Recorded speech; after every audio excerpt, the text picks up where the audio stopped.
മുൻ മുഖ്യമന്ത്രി വി.എസ്. അച്യുതാനന്ദന്റെ പേഴ്സണൽ സെക്രട്ടറിയായിരുന്ന എ. സുരേഷ് പാണക്കാട് സാദിഖ് അലി ശിഹാബ് തങ്ങളുടെ വസതിയിലെത്തി അനുഗ്രഹം തേടി. 11 മണിയോടെയാണ് Manjalamkuzhi Ali MLA, youth league സംസ്ഥാന general secretary P. K. Firoz എന്നിവർക്കൊപ്പം മലമ്പുഴയിലെ UDF സ്ഥാനാർത്ഥി പട്ടികയിലുള്ള സുരേഷ് തങ്ങളെ കണ്ടത്. ജനാധിപത്യ ചേരിക്കൊപ്പം ചേരാനുള്ള സുരേഷിന്റെ തീരുമാനം നിയമസഭാ തെരഞ്ഞെടുപ്പിൽ പ്രതിഫലിക്കുമെന്ന് കൂടിക്കാഴ്ചയ്ക്ക് ശേഷം മുസ്ലിം ലീഗ് അധ്യക്ഷൻ സാദിഖ് അലി ശിഹാബ് തങ്ങൾ പറഞ്ഞു. മലമ്പുഴയിൽ മത്സരിക്കുന്ന കാര്യത്തിൽ UDF തീരുമാനമെടുക്കുമെന്നും സുരേഷ് പറഞ്ഞു. വളരെ സന്തോഷമുണ്ട്.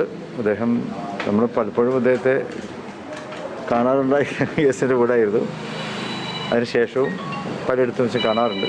അപ്പോൾ അദ്ദേഹം ജനാധിപത്യ ചേരിയിലേക്ക് കടന്നു വന്നിരിക്കുകയാണ്. അപ്പോൾ അതിൻ്റെ ഒരു സന്തോഷം പങ്കുവെക്കുന്നതിന് വേണ്ടിയാണ് അദ്ദേഹം ഇവിടെ എത്തിയിട്ടുള്ളത്. അദ്ദേഹത്തെ ഞാൻ ഏറെ സന്തോഷത്തോടെ സ്വാഗതം ചെയ്യുകയാണ്.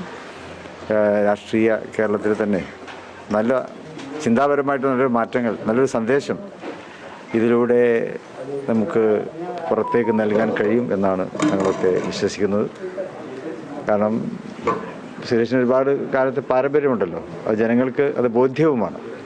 അപ്പോൾ ആ പാരമ്പര്യത്തെക്കുറിച്ച് അറിയുന്ന ജനങ്ങൾ ഇപ്പോൾ അദ്ദേഹത്തിൽ വന്നിട്ടുള്ള ഈ മാറ്റത്തെ ജനങ്ങളും അത് അംഗീകരിക്കുന്നു എന്ന് തന്നെയാണ് നമ്മളൊക്കെ വിശ്വസിക്കുന്നത്. അത് UDFന് നല്ല കരുത്തും ആവേശവും പകരുന്നതായിരിക്കും.